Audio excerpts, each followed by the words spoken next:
The official award ceremony of Wingword Poetry Prize. I'm Saumya Choudhury and I am the program manager of Wingword Poetry Prize. I will be your host today evening. First of all, congratulations to all the winners and commendable mentions of the competition. So these are the books of Wingword's anthologies. This is Riding on the Summer Train. If you can see me on my screen. We have a variety of poems. The book is almost 200 pages, so that's a lot of reading that everyone has to do. And the other book that we are releasing today, very happily, is a Hindi language book. It's Rag Palash.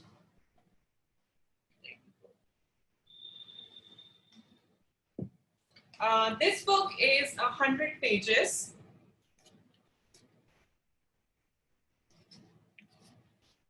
Congratulations to everybody who has been published today. I understand that, publishing poetry is, essentially important to spreading your voice and becoming one with what you believe in.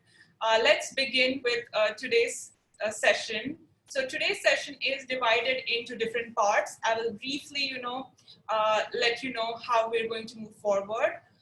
We have our chief guests attending today. Okay, we have both Jamaal and Laurie attending today. That's wonderful. Just Jamaal the poet is a poet from Ottawa, Canada, and he was the poet laureate of Ottawa City a couple of years ago, and he's a brilliant poet. He has been on Del Slam writing retreats here in India, as well as being one of the judges of Wingword Poetry Prize last year.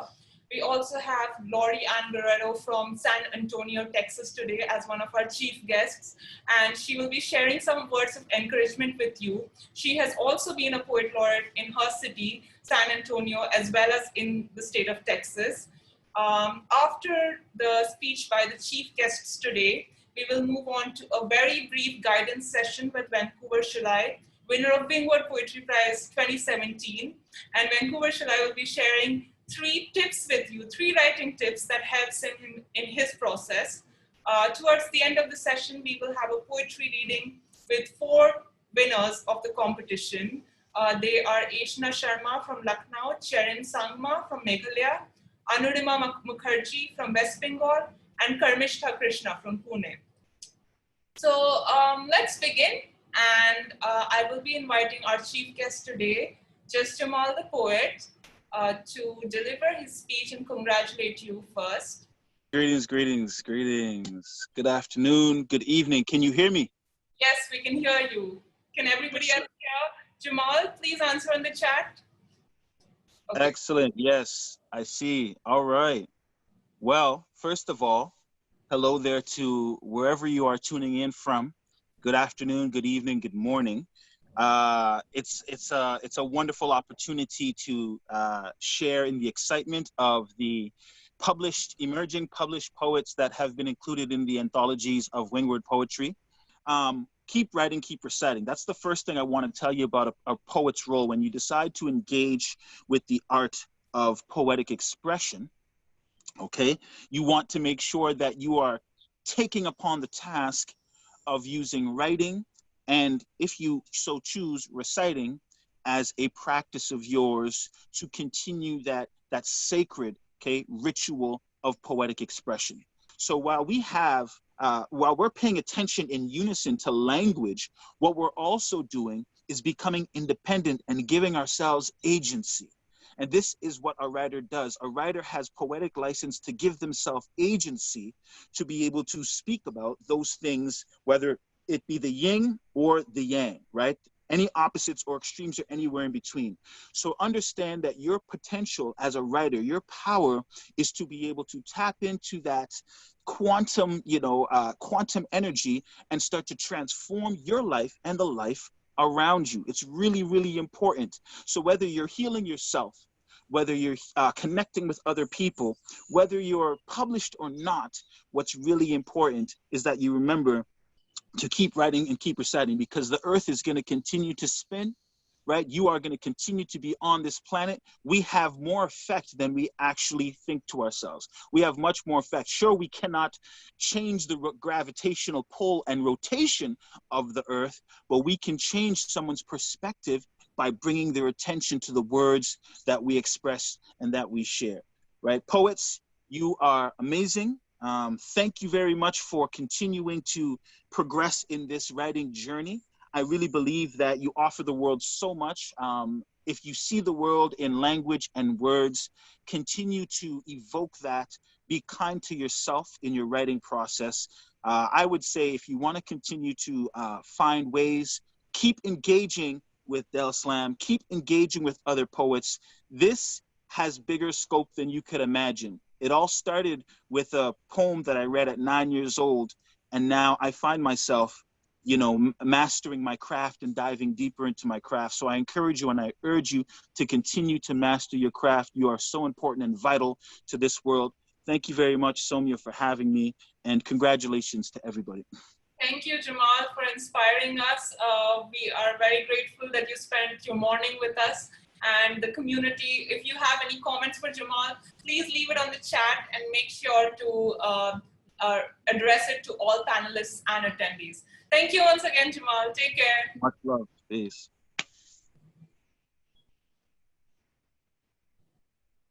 Thank you for your comments, everyone. It's 5:30 right now, and we will have our second chief guest for today give out a few words of encouragement to everybody who has been published and who has won in Wingword Poetry Competition. I'm glad to invite Laurie with us next.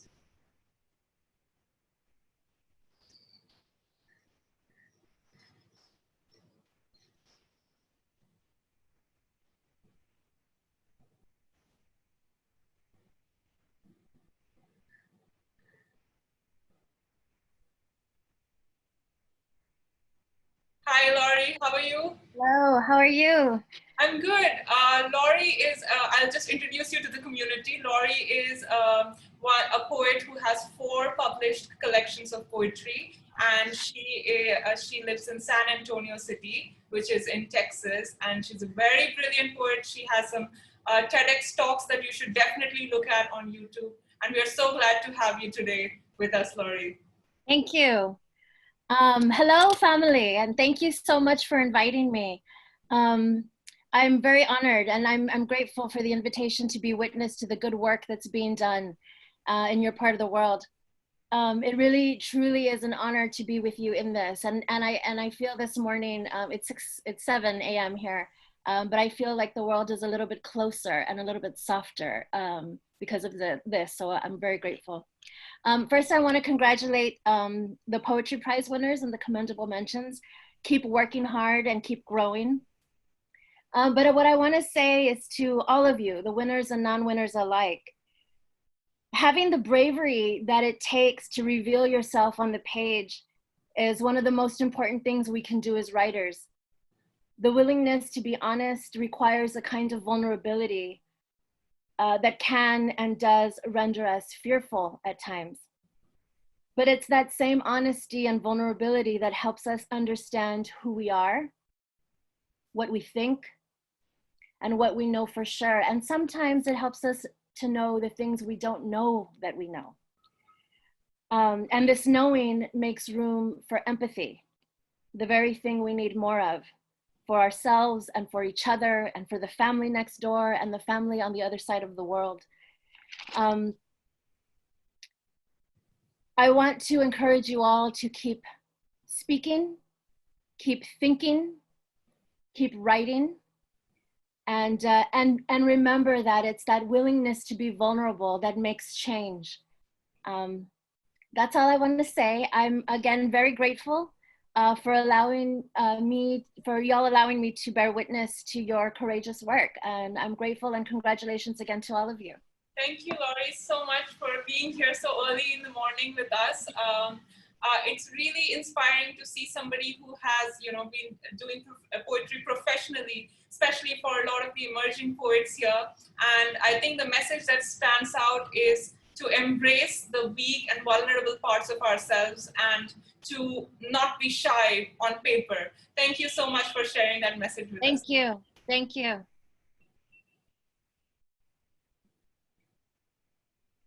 You can share your comments about what you felt with Laurie's address in the comment section.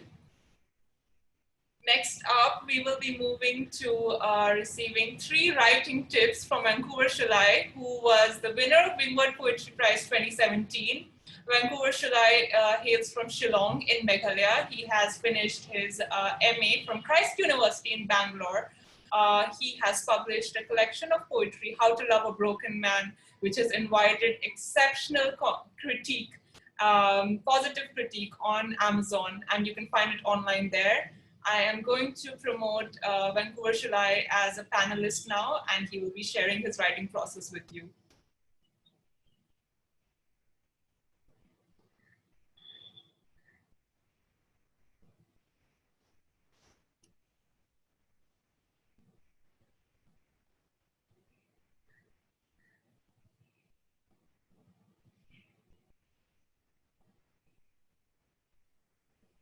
Hello, can you hear me? Hi.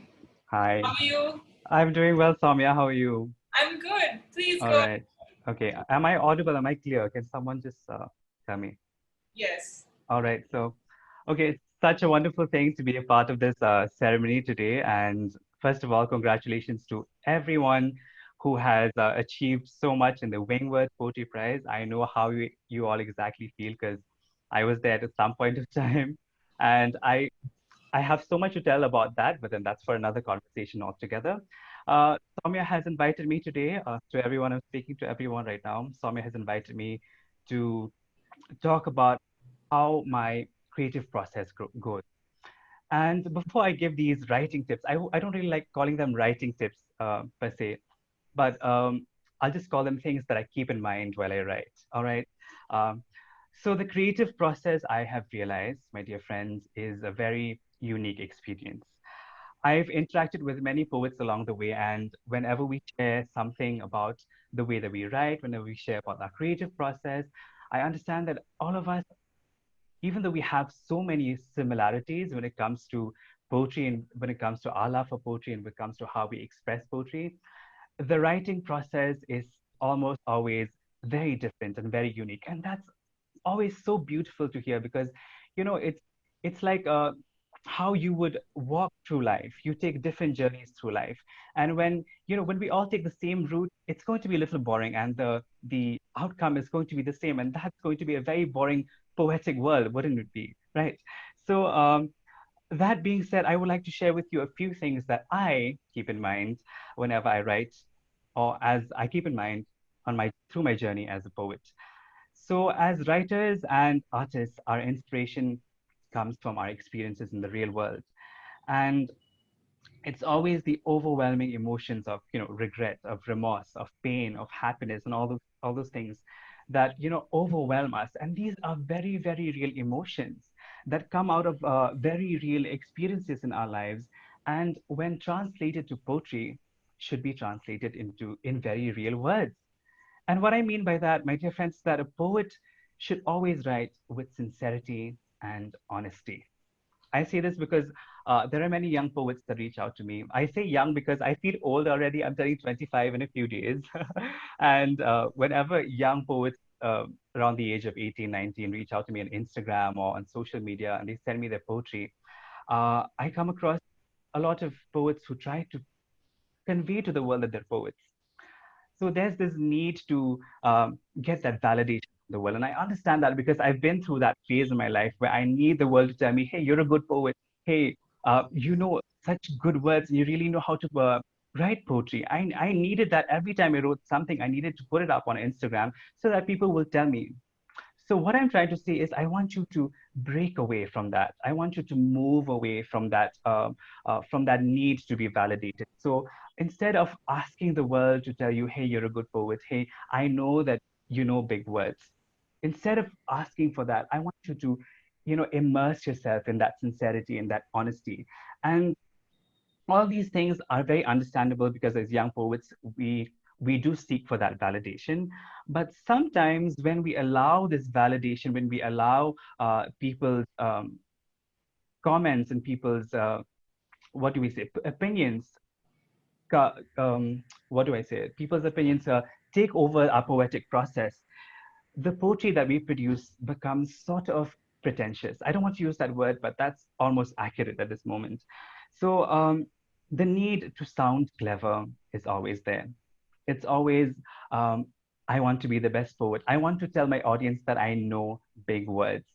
So move away from that, because it's not always about the big words. If you've read my poetry, if you're familiar with the things that I write, if you're familiar with the weight, at least, you will understand that I always express in very simple terms. And why do I do that? Because I've come to the realization, as I'm growing as a poet, I've come to the realization that the more you take words from your normal conversations, the more that you draw threads from the kitchen, from the bedroom, from these very ordinary things, the outcome is going to be extraordinary. It's the ability to use everyday elements in your poetry. It's the ability to use the everyday words and weave them into something that's very unfamiliar. That's how your poetic brilliance shines. So make the familiar unfamiliar. Take words from everyday conversations and make the familiar unfamiliar. So if you really do something like that, if you stick to honesty and sincerity, trust me, my dear friends, it's going to shine through. It's going to reflect in your poetry. People are going to say, wow, how can this person take these everyday words that I use in my conversation? How can this person take these phrases that I use every day and put into poetry and do something that I can't do when I use these words every day? That is poetic brilliance. It's not always the use of big words. Of course, some words have to be used, and they are big words because there's no other substitution for that. But that's another case altogether. So my first point there, I'll just summarize it, is in one line, is be sincere, be honest, be simple, because simplicity is the trademark of genius. I don't know who said that. I think it's Robin Sharma. All right, so let's move on to the next point.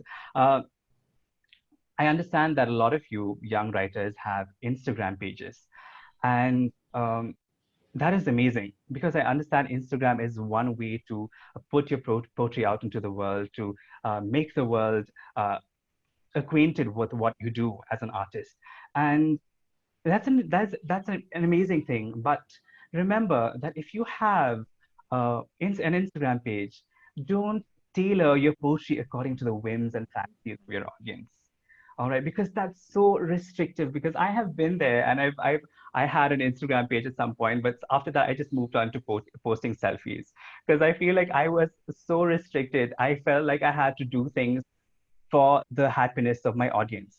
And suppose you understand your audience very well, and you understand that they are of a certain age and they really enjoy love poems. But sometimes you're not always feeling in love. You're not always loved even. You don't even love yourself every day. And that's all right, by the way. Uh, you will experience so many things that are not love, that your audience, sorry, audience, I don't know. Okay. That your audience may not enjoy. And those things can be the overwhelming effect of domestic violence, or there's menstruation, or there's other things that are going on in the world, social issues. And these things do not appeal to your audience. What are you going to do then? Sometimes young writers leave all of those aside. They push all those aside. They push all those overwhelming emotions aside that could have inspired amazing poetry, simply because their audience are so used to the theme of love. So they sit down and they squeeze those love quotes out of themselves. And what happens? Your audience is happy. And you have made them happy, but are you happy? I don't think so. That's what's important. It's the gratification that you feel inside as a poet. It's not always about your audience. I understand that you have to maintain that relationship with the people who read your poems, of course, but that shouldn't come at the cost of you losing your poetic brilliance. It shouldn't come at the compromise of your poetic brilliance.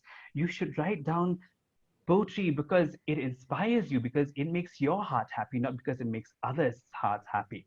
All right, so this also extends to the use of language as well. Sometimes the most accurate word is profane. What do you do then? It's the F-bomb that makes sense. What are you going to do then? You have to sit down and you have to drop that F-bomb. What are you going to do? Because that's what accurately describes the mood. So what you do is you don't write for your audience anymore. Even if you have an Instagram page, my dear friends, write for yourself, because sometimes there's ugly, honest poetry that comes out of you and it's beautiful, and it doesn't have to be validated by your audience. Your audience don't have to tell you, hey, we like you. They don't have to double tap on your poetry. They don't have to comment on your poetry. It's you who has to double tap on your heart, and that should be enough. All right. So that brings me to the third and final point. I am not going to say points, but things that I keep in mind. Um, it's writing in your own language. How fortunate are we, my dear friends, that we live in such a diverse world? And for the ones who are from India, how fortunate are we to live in such a diverse country? We have thousands and thousands of languages. One second. We have thousands and thousands of languages going on, not going on, but spoken in our country. And I'm so fortunate to come from a place that is so rooted in culture, it's so rooted in its language. And recently, I have started to venture into writing poetry in Khasi. I speak the Khasi language. I belong to the Khasi community, as you all may be familiar. And that has made my poetic, my love for poetry so much stronger, because I've learned to express in my own language. And there are many things that I can't express in English that are so beautifully expressed in the Khasi language. So what my tip for you at this moment is take your time to learn the phrases and words and broaden your understanding of your language.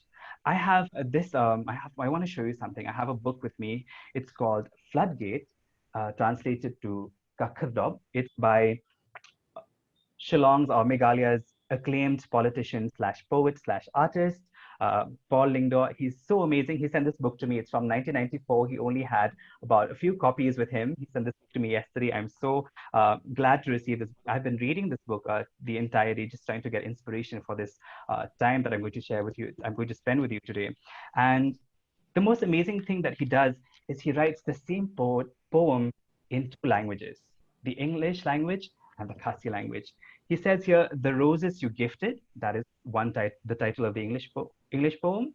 And in Khasi, it says, "Ki tiu kula bapi ayanga," and it's equally beautiful in both languages. So my dear friends, if you have the privilege of having a culture, of having a mother tongue, I tell you to visit it. I tell you to explore it.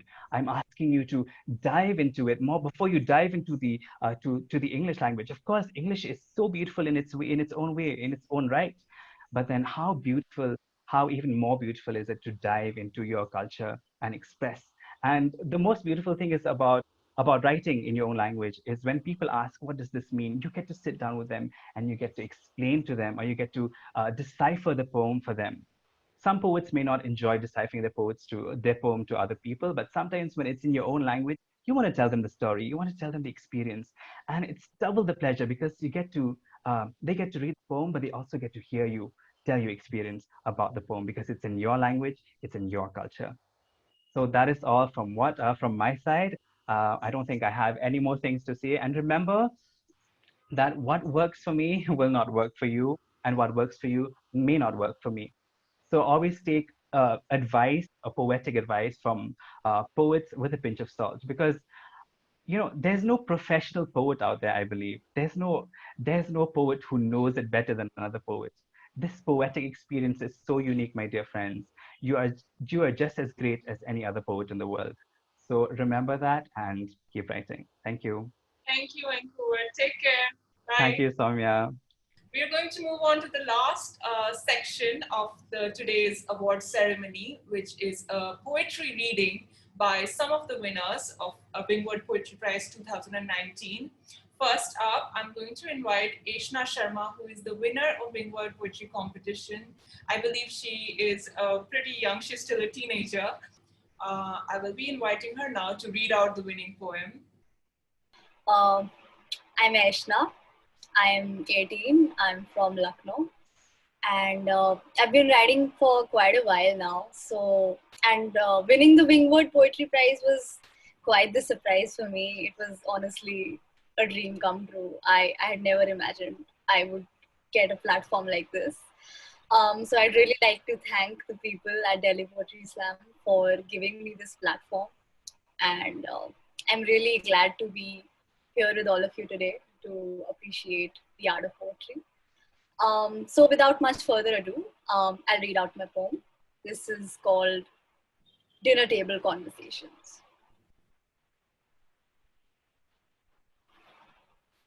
Glistening crockery, the waft of curry chicken.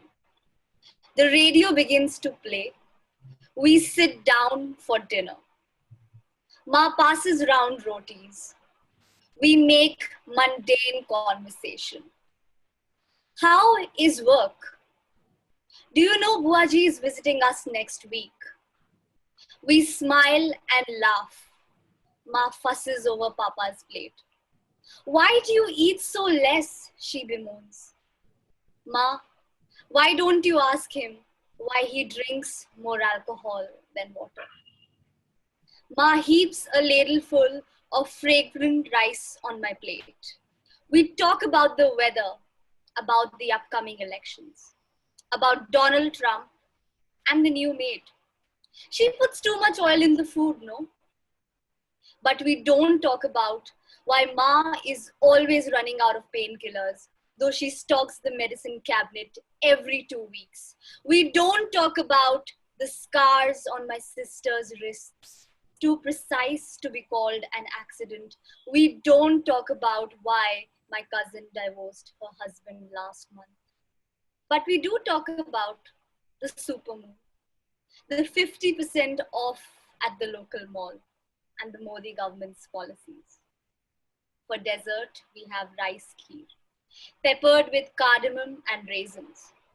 The subject of marriage is now broached. Sharmaji's daughter is getting married next week. Should we look for a boy for you too? This time, I smile. No, Ma. Eshna's poem was very simple and accurate to what happens every day in our lives. A beautiful dinner with conversations about politics or the news, but not addressing the underlying issues that we are going through. That's why expression is important. You need to speak up what's in your mind and be honest to your truth. Our next poet today is Cherime Sangma, who's also from Meghalaya. She won for her poem, which she will be reading out next. I'm inviting Cherime.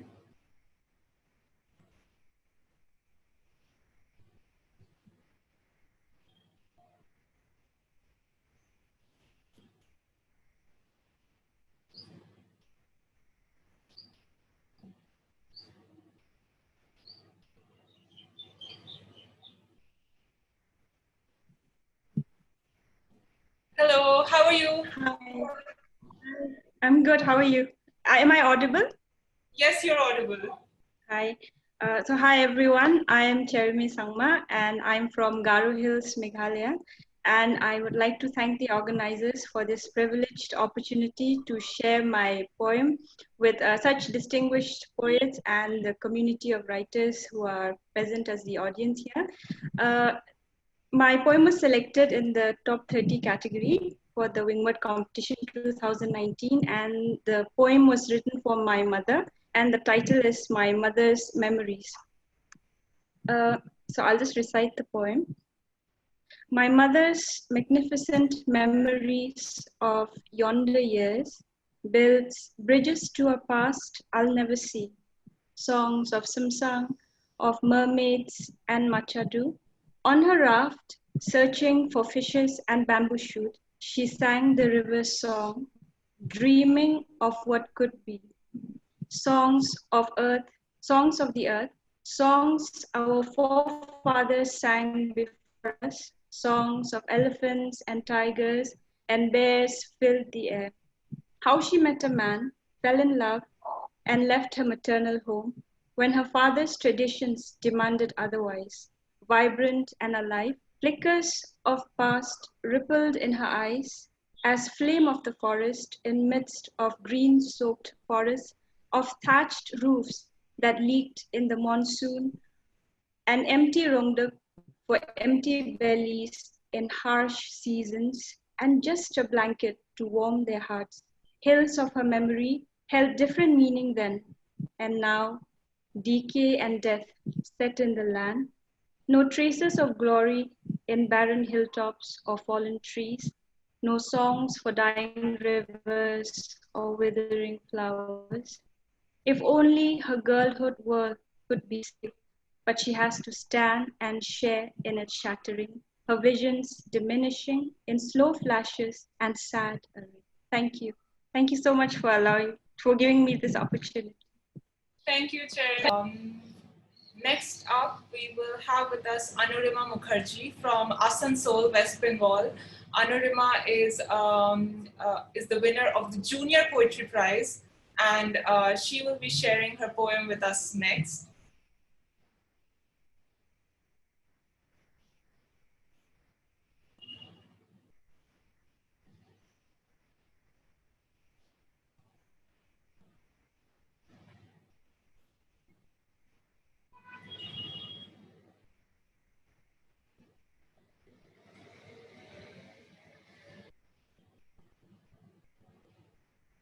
Hi, Anurima. Hello. This is really great, actually. Thank you so much for having me here. Thank you. Please go ahead with reading out your poem. Yeah, actually, I'm Anurima Mukherjee. I'm a student of 9th standard, and I have always had this great thing for poetry that has led me to reach for it, and it's a goal. It's a thing that I have always had within of me. So, Wingword Poetry Competition just gave me this opportunity to actually pursue that, and I'm eternally thankful to them. Eternally. So I would now like to orate my poem, which is Through Calcutta Streets. It is basically based on a personal experience that I had while I went to Calcutta. I'd had a sudden blow of nostalgia before I wrote this, and it was a gloomy Sunday afternoon. So it is very nostalgic, and it is kind of based on a heartbreak that I had at a point of time. So I hope it goes well. Through Calcutta streets. In the morning, a slight touch of sunlight pours down my shoulders. The white color disperses into 7 colors, draping me in the enchantments of daylight. It's afternoon. The cacophony of the rickshaws and tram echo in my ears. Faded, a part of me is still in the past, while the world here is so easygoing and fast. And the people, they exchange kisses and cheers. Evening descends down. I look at my watch, 6 p.m. I look around, speechless. My soul becomes lively by looking at the sun going back to paradise. And I plug in my headphones, playing Queen, I frown, on my own while I look at the sky. At night, the street lights and the yellow taxis cover up the streets. I walk down Shakespeare Sarani on my own floor. The old houses remind me of old times, and here I am now, shedding tears, reminiscing those old days of happy times and treats. I left this place long back, and as they say, the past keeps haunting you. The memory of Calcutta strengthens my broken soul. I wish when I die, put shiuli flowers on my grave, so that every time I feel lonely, I'll dream of my childhood through the streets of Calcutta. Thank you. Thank you. Bye. Take care, Anurima. Thank you. Our last poet for today's evening is Karmishta Krishna from Pune. I am going to add Karmishta as a panelist now.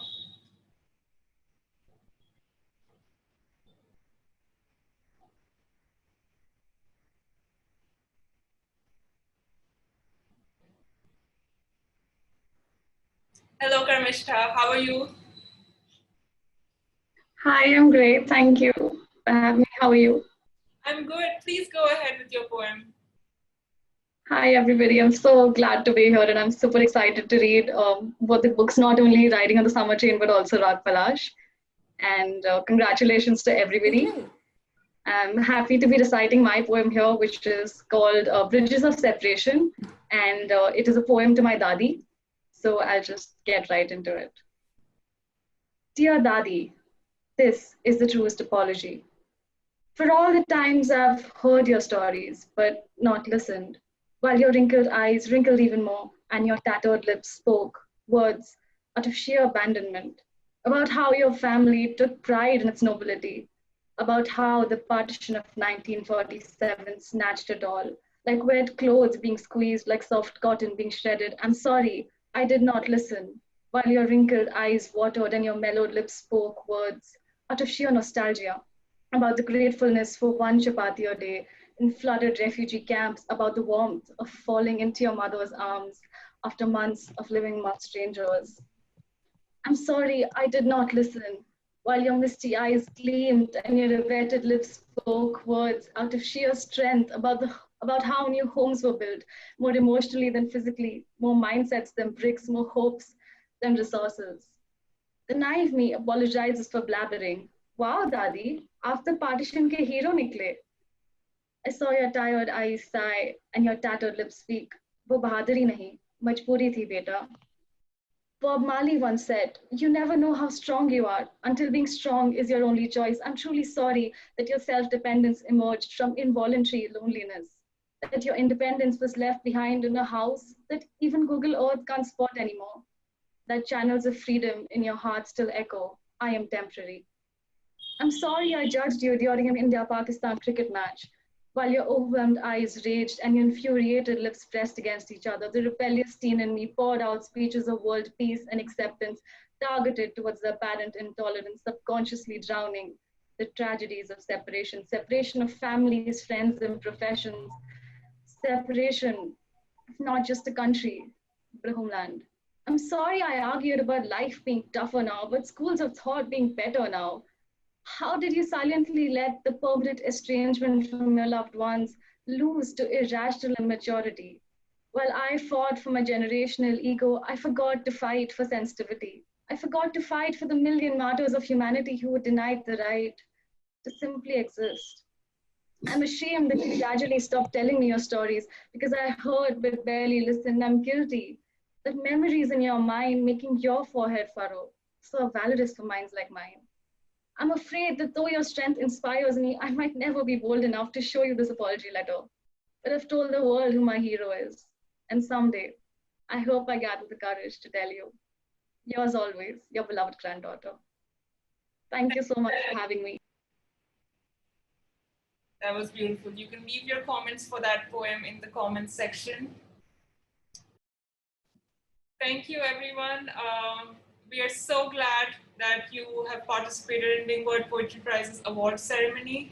And we're so happy to celebrate the literary success of all the poets who have been published in the two anthologies, Rag Palash, as well as Riding on the Summer Train. We have sent you instructions on how to get your free copies. And we'd ask you to ask your friends and family to also get their copies so that they can read the wonderful poems that have been published that make you feel an array of emotions, from grief, sorrow, to love, happiness, compassion. We are so happy that all of you have been published and have been a part of Wingword. You're here today as well as tomorrow with us. We're a family together. I'd also request you to submit reviews on Goodreads and Amazon so that you can show your love and support to the fellow poets who have been published by genuinely commenting on their works. So you can take the time out to read the book and let us know about how you felt about the book.